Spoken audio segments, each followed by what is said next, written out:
আজকের দিনটা শুধু আমার জন্য না, আমার পুরো গ্রামের জন্য অনেক স্পেশাল ছিল। আরে কেন এই কথা বলছি? আরে দাঁড়াও, ভিডিওটা পুরো দেখতে থাকো, তাহলে সব বুঝতে পেরে যাবে। আচ্ছা, তোমাদের মনে আছে আমরা যখন ছোট ছিলাম, পহেলা বৈশাখে কিন্তু বাবা আমাদের এরকম একটা সুন্দর ফ্রক জামা বলতাম এগুলো কিন্তু আমাদের একটা কিনে দিত। অ্যান্ড আমি এটা পেয়ে এত খুশি হতাম যে কি বলবো। এখন আমরা এত শপিং করি যে এখন আমরা সে আগের এই ড্রেসগুলোর কথাই ভুলে গেছি। এগুলোকে কিন্তু আমি ফ্রক ড্রেস বলি। তোমরা কি নামে চেনো অবশ্যই জানিও কমেন্টে। আমার নতুন বাড়ির ছাদ ঢালাইয়ের সময় কিন্তু এই জামাটা আমাকে আমার মা কিনে দিয়েছিল, কিন্তু ওই দিন পরার সুযোগই হয়নি, এত বিজি ছিলাম সারাদিন।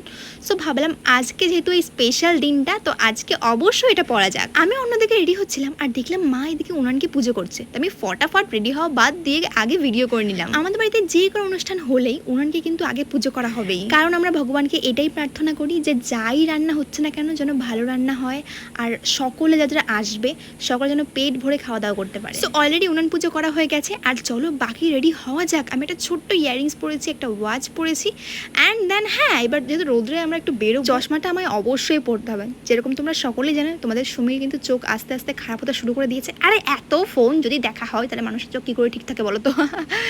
যাই হোক, খুব একটা খারাপ হওয়ার আগে কিন্তু চশমাটা নিয়ে নিয়েছি, খুব ভালো কাজ করেছি। তোমাদের যাদের মনে হচ্ছে যে চোখটা খারাপ হতে শুরু করছে, চোখে যন্ত্রণা বা কোনার দিকে ব্যথা, তারা কিন্তু অবশ্যই চশমা নিয়ে নাও, তাহলে কিন্তু চোখ আর খারাপ হবে না। যেটুকু হয়ে গেছে। আর যদি তুমি চশমা ছাড়া এখনও ফোন দেখো বা সেভাবে থেকে যাও, তাহলে চোখ একদম খারাপ হয়ে যাবে। সো হ্যাঁ, অ্যাডভাইস দিলাম, জানি না কেন, কিন্তু কাজে লাগবে অনেক।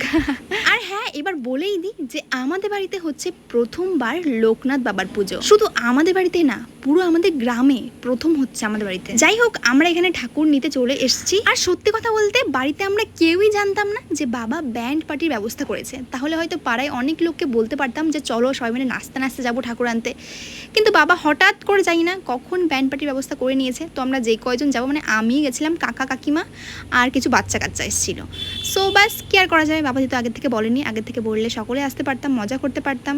তো হ্যাঁ, দেখা যাবে পরের বছর। তো চলো বাড়ি ফিরি। দেখো বাড়ি ফিরতে কিন্তু লোকনাথ বাবাকে কাকার বাবা কিন্তু বাড়িতে নিয়ে যাচ্ছে। আসনে বসাবে না, আসনে কারণ অনেক রিচুয়ালস পালন করতে হবে, যেগুলো ব্রাহ্মণ মশাই এসে করবে, কারণ আমরা যেহেতু কিছু জানি না, আমাদের বাড়িতে প্রথমবার হচ্ছে।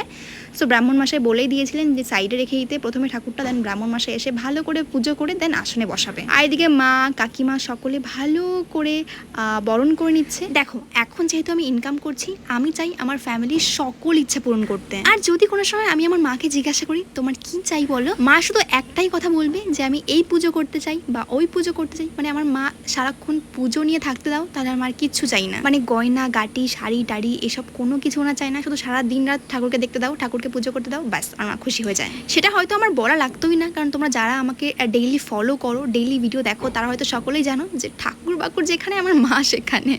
আর আমাদের বাড়িতে মোটামুটি সব পুজোই করা হয়, একমাত্র লোকনাথ পুজোটাই করা হতো না, যেটা এবছর প্রথমবার করা হচ্ছে। আমি তো বেশ খুশি, আর শুধু আমি না, আমার পরিবারে খুশি, প্লাস পুরো গ্রামই খুশি, কারণ গ্রামে কেউ কোনোদিনও এরকম লোকনাথ পুজো করেনি, আমাদের গ্রামে প্রথমবার হচ্ছে। সো হ্যাঁ, অনেক স্পেশাল ছিল দিনটা। আর দেখো ব্রাহ্মণ মশাই কিন্তু এসেও পড়েছেন, অ্যান্ড দেন ভালো করে লোকনাথ বাবাকে সাজানো হচ্ছে। আমি না সত্যি জানতাম না যে এই ঠাকুরের পুজো করতে এত টাইম লাগে, 4 থেকে 5 ঘন্টা লেগেছিল। আমরা শুরু করেছিলাম দুপুর থেকে, আর হতে হতে বিকাল সন্ধ্যা লেগে গেছিল। আচ্ছা, তোমাদের কার কার বাড়িতে লোকনাথ বাবার পুজো হয় অবশ্যই কমেন্টে জানিও। আর কোথায় এই লোকনাথ বাবার পুজো বড় করে করা হয় বা অনুষ্ঠান হয় আমাকে জানিও তো একবার, তাহলে প্লিজ একবার বেরোবো। আমার খুব ইচ্ছা, কোনোদিনও এই সৌভাগ্য হয়নি। সো এবার ভাবছি নেক্সট ইয়ারে অবশ্যই যাব। দেখো পুজো কিন্তু অলরেডি শুরু হয়ে গেছে। দেখো প্রথমত আমরা জানতাম না যে এই পুজো করতে এত টাইম লাগে। তো আমরা সবাইকে নিমন্ত্রণ করে এসেছিলাম যে দুপুরবেলা খাওয়া দাওয়া, মানে খিচুড়ি প্রসাদের ব্যবস্থা করেছি, খিচুড়ি প্রসাদ আর মিষ্টিয়ান্ন মানে পায়েস। যাই হোক, সবাইকে আমরা নিমন্ত্রণ করে এসেছিলাম দুপুরে খাওয়া দাওয়ার কথা, কিন্তু পুজো হতে হতে বিকাল হয়ে গেছে। অবশ্য একদিক থেকে ভালো হয়েছিল যে সকলে এসে বসতে পেরেছে, সাইডে জায়গা ছিল, বাবা কুলার সেট করে দিয়েছিল। সো ওনারা বসতে পেরেছেন, পুজো দেখতে পেরেছে, সবাই খুব খুশি। গ্রামের লোক তো অনেক খুশি যে গ্রামে প্রথমবার কারো বাড়িতে এরকম লোকনাথ বাবার পুজো হচ্ছে। আর এইদিকে দেখো মা কত কিছু প্রসাদের ব্যবস্থা করেছে। আর তোমরাও কিন্তু ভিডিও থেকে লোকনাথ বাবাকে প্রণাম করে নিতে পারো, তাহলেও কিন্তু হয়ে যাবে। আর আমাদের কিন্তু অঞ্জলি দেওয়া শেষ হয়ে গেছে, এবার কিন্তু ব্রাহ্মণ মশাই ভালো করে পুজো করে নিচ্ছে। আমি পুরো ডিটেলস জানি না, তো ডিটেলস অতভাবে বলতে পারছি না, তো যাই হোক যেটুকু জানি সেটুকুই বলছি। অ্যান্ড দেন আমাকে দিল সবাইকে চন্দনের ফোঁটা দেওয়ার জন্য। সো হ্যাঁ, সকলকে চন্দনের ফোঁটা এখানে আমি দিচ্ছি।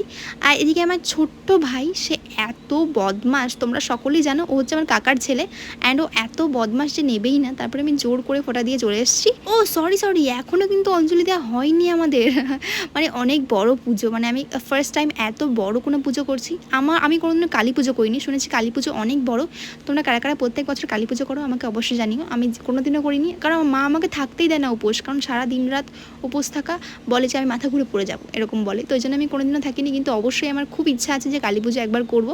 তো অবশ্যই করবো, সেটা এখনও অনেক মানে জীবন বাকি রয়েছে, তো করতেই পারবো এক সময়। আর তোমরা কারা কারা প্রত্যেক বছর কালী পুজো করো আমাকে অবশ্যই জানিও। দেখো এদিকে কিন্তু অঞ্জলি দিচ্ছি, যেটা আমি আগে ভুল করে বলে ফেলেছি যে অঞ্জলি আগে দেওয়া হয়ে গেছে, কিন্তু একদমই না, অঞ্জলি দেওয়া হলো, এখন অঞ্জলি দেওয়া শেষ হলো। অ্যান্ড দেন এখানে করা হবে যজ্ঞ। আর ব্রাহ্মণ মশাই অনেক টাইম নিয়ে খুব ভালো করে যজ্ঞ করলেন, সত্যি দিনটা অনেক স্পেশাল ছিল। আমি চাই যে এই ভিডিওগুলো সারা জীবন আমার ফেসবুক, ইউটিউব সব জায়গা থেকে যাক, মানে আলাদাই ফিলিংস লাগবে যখন 1-2 বছর পরে ভিডিওগুলো দেখবো না, উফ দারুণ লাগবে। যাই হোক, দেখো এদিকে যজ্ঞ করা হচ্ছে আর আমরা সকলে মিলে কিন্তু যজ্ঞে বেলপাতা দিচ্ছিলাম। আমি সত্যি জানতাম না যে এরকম দিতে হয়, আমি তো প্রথমবার জানলাম আর খুব ভালো লাগলো, আমার ফিলিংসটা খুব সুন্দর ছিল। তো দিনটা অনেক স্পেশাল ছিল, ওই জন্য বললাম। আর দেখো কথা বলতে বলতে যজ্ঞ শেষও হয়ে গেছে, যজ্ঞের ফোঁটাও কিন্তু আমরা নিয়ে নিয়েছি। অ্যান্ড দেন এবার হবে খাওয়া দাওয়া। দেখো গাইস, যেহেতু আমরা অলরেডি খিচুড়ি আর মিষ্টি আনার ব্যবস্থা করেছি প্রসাদের, তো ওই জন্য এই ফল প্রসাদের ব্যবস্থা খুব একটা বেশি করা হয়নি। ফল ছিল, একটা লুচি, সুজি ছিল, অ্যান্ড ছিল 2 রকমের নাড়ু, মানে নারকেলের নাড়ু আর তিলের নাড়ু। আচ্ছা তোমরা কোন কোন নাড়ু খেতে ভালোবাসো আমি কমেন্টে জানিও, আমার তিলের নাড়ু খুব ভালো লাগে। আর এদিকে দেখো প্রসাদ তোমাদের দেখিয়েও দিলাম। অ্যান্ড দেন এখানে বাচ্চা কাচ্চা এক্সপার্ট, আমাদের বাড়ি বাচ্চা কাচ্চা সবাইকে দেওয়ার জন্য আগে থেকে রেডি হয়ে যায়, তো ওরাই সকলকে দিচ্ছিল খাবার দাবার। তো সবার শেষে মানে আমরা 10টা দিয়ে খেতে বসেছি। সো অ্যাকচুয়ালি কোনো খিদেই পাইনি, উপোস থাকলে আমার অ্যাকচুয়ালি খিদে পায় না, এটা হচ্ছে ভালো বিষয়। আর আমি না খিচুড়ি তেঁতুল দিয়ে খেতে খুব ভালোবাসি। কারা কারা আমার মতন আছো কমেন্টে একটা হাই করে দিও।